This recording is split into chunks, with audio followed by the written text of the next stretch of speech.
सुन ली सब है। देखी एगो गुरु बहिना रहली तो बहुत बचपन से शिव गुरु के शिष्य बन गई रहली। शिव गुरु के शिष्य बन गई रहली। कहीं चर्चा होखे तो उनकर मन ना माने। नैहरे में कहीं चर्चा होखे तो इतना चर्चा के ध्यान रहे कि चल जात कुछ दिन के बाद मने सियान हो गईली। जब सियान हो गईली तो उनका माई बाप तो ना रहे लेकिन भाई भौजाई रहे। आ कहली भौजाई आ कि ये सुने अब तो ये कहे के मतलब कि लड़का रहली ह तो घूम घूम चर्चा कैली ह तो केहू कुछ ना कहल ह, लेकिन अब तो ई सियान हो गई बड़ी। अब इस चर्चा में जाई ह तो यह बेरा केहू कुछ कह सकेला तो राउर पगड़ी नीचे हो जाई। काहे कि सियान हो गई बड़ी, कहीं लड़का फैका खोज के आ इनका शादी ब्याह कह दी। तो भैया कहलन कि ठीक है कहतरू शादी कल जरूरी बा। काहे कि बहनिया अपना घरे चल जाई तो हमनों के जीव सचित हो जाई। अब गइलन तो अपन लड़का खोज के उनकर शादी कह दिहलन। जब शादी कह दिहलन तो बेचारी अब तरी नैहरे के शीश रहली, लेकिन ससुरो गइली तो वहू जा उनका जीव ना माने। अब कहीं घर में रहली तो चर्चा सुनाए लागल तो कहतरी कि अरे बाप रे बाप कैसा नहीं जाके लोग बा आकि तनी घर से बहरियात नहीं खे, इतना चर्चा सुनाता। हमार तो इतना मन करता कि कब चर्चा में चल जाए, लेकिन लाजे डरे उ निकल सुना। लेकिन अब नेति का धैले रहली कि जाए दी हम चर्चा में ना जाए। हे गुरुजी हम राउर पूजा करब, कबो करब लेकिन करब। तो अब उठली तो नयन उच्चर रहली। अब उठस 12 बजे रात खा तो शंकर जी के मंदिर में चल के आउ पूजा कयास प्रतिदिन। तो घर के तो लोग ना देखे ना घर के लोग जाने कि कब जातरी कब आवतरी, कौनो एथी ना रहे। घर के तो लोग ही रहे कि कनिया बहुरिया बड़ी निकली हैं तो है ना कहाँ जाए।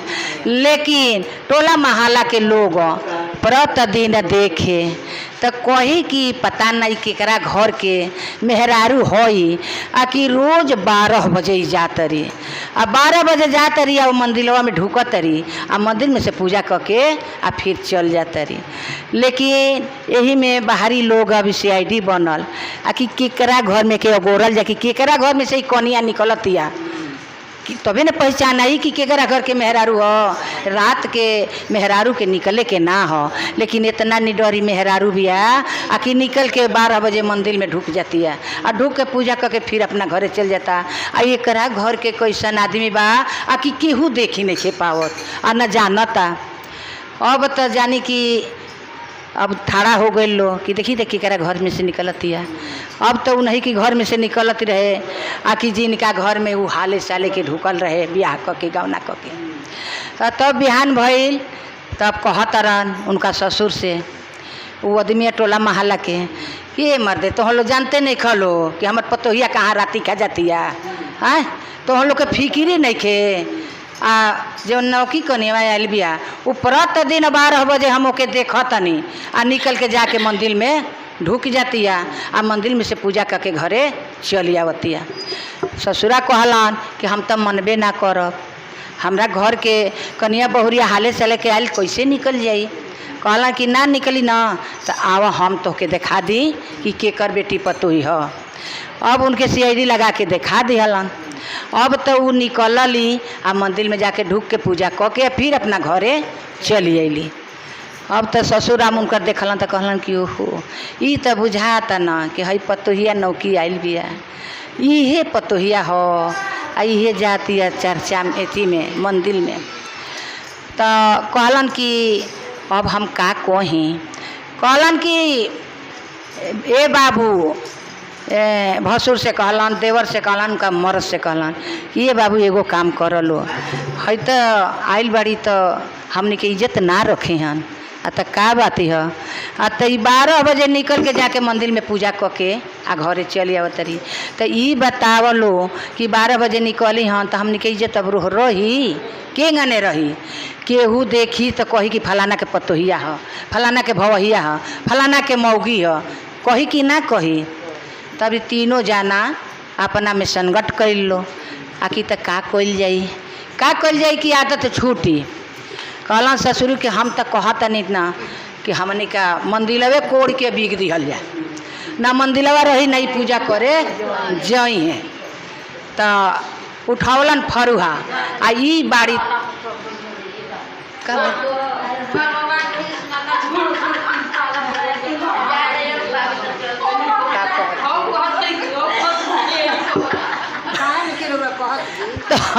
कहलन कि कहलन ससुर की रही सुतल बाड़ी आ चल के हम मंदिलवा कोड़ी ढाही दी ना, मंदिर रही नहीं यहन पूजा करे काहे कि हमने के बड़ शिकायत होता।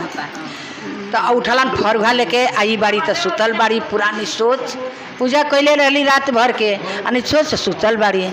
जब फरुहा कहानी पर उठलन मंदिर की जरी गइलन तो गुरुजी उनके का कहत रहन, अरे शिष्या सुतले रहबू आकि उठबू तो हर मंदिर कोड़ाए जाता।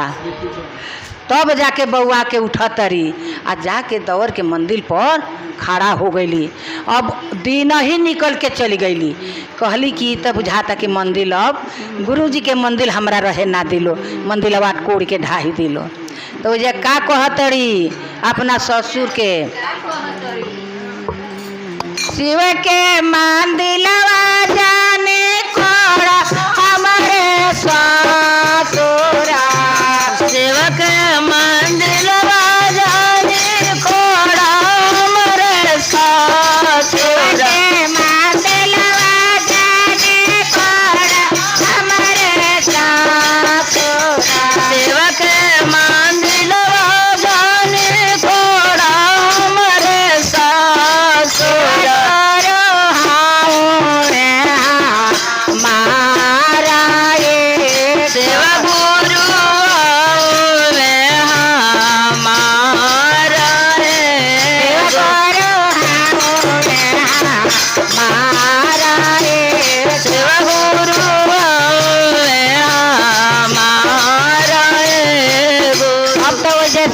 ससुर फरुहा लेके आ कठुआ गइला कि त हमार पतोहिया कैसे कहतिया कि मत कोड़ शिव गुरु हमार हवन।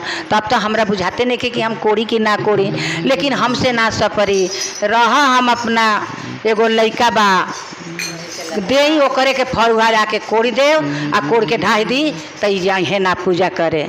तब उनकर भसुर गइल बाड़न फिर मंदिर की है फरुहा लेके आई बाड़ी तो सुतल बाड़ी।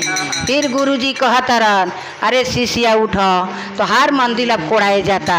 तो हर भसुर जाके कोड़े के भिड़ल बाड़ा। तो का कहतरी, शिव के मंदिरवा जाने कोड़ा हमरे बातोरा, शिव के मंदिरवा जाने कोड़ा हमरे बाइया,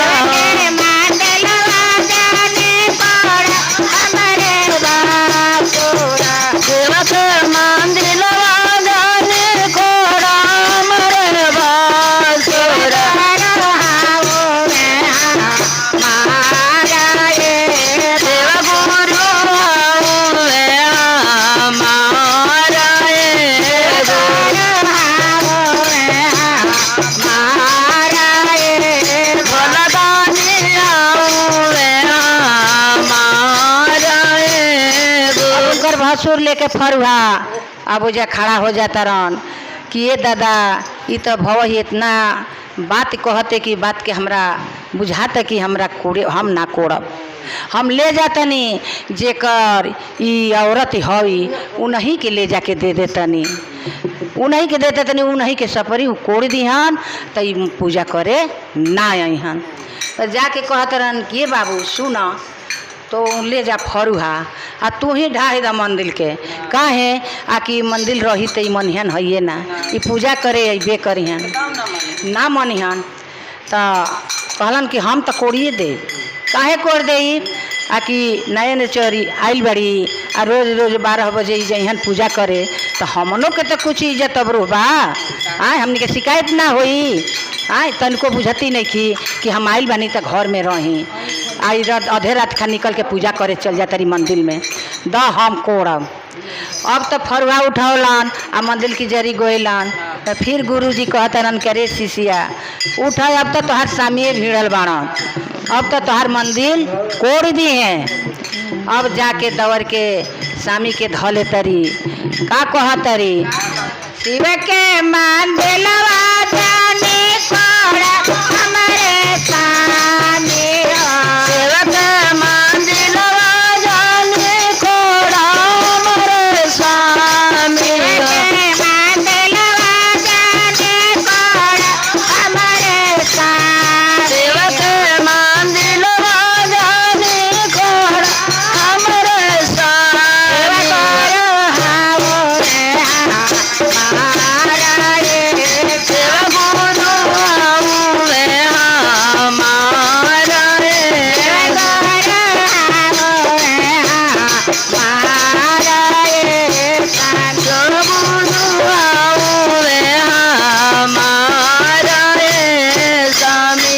कहतरन का स्वामी जी कि अब हम का करी ई तो कहतरी कि शिव गुरु हमार हवन कैसे इनकर हवन लगलन पूछे आ कि ई बताव काहे कहतरू हमार पप्पो आई रहन तो कहलू कि हमार हवन हमार भाइयों आई रहन तो कहलू कि शिव गुरु हमार हवन हमहू अने तो कहतरू कि हमार हवन तो कैसे तोहार हवन एकर हमरा के जवाब दो आ तब हम मंदिर ना कोड़ब आ जिंग तू कहबू हमनी का रहब जा। तो कहली कि सुनी स्वामी जी हम नैहर के बचपन पर से शिव गुरु के शिष्य हैं आ शिव गुरु के हम गुरु बना के आ रखले बानी काहे आ कि हम उनका में लौलीन बानी आ हम सब परिवार के हम चाहतनी आ कि सब गुरु के शिष्य बन जा आ कि हमनी के घर द्वार आ हमनी के बुद्धि ज्ञान सब कर आगे बढ़ जा।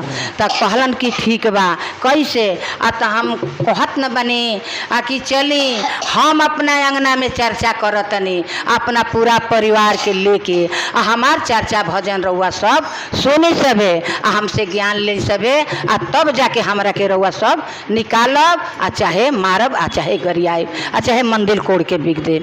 तब अपना पूरा परिवार के लेके आ चर्चा भजन सुनावली आ सबका कंठ में गुरुजी व्याप गईला आ सब शिव के गुरु शिष्य मान गए आ आगे पड़े उनका धन दौलत सब बन गए सबका बुद्धि ज्ञान बढ़ गई तब जाके उनके कहल लोग कि अब जेंग कहबू ओंगने सब रही आ सब उनकर शिष्य बन गए सबका दुख छूट गए। तो प्रेम से बोला शिव गुरु महाराज की जय। हरा हरा महादेव माई भवानी सच्चे दरबार की।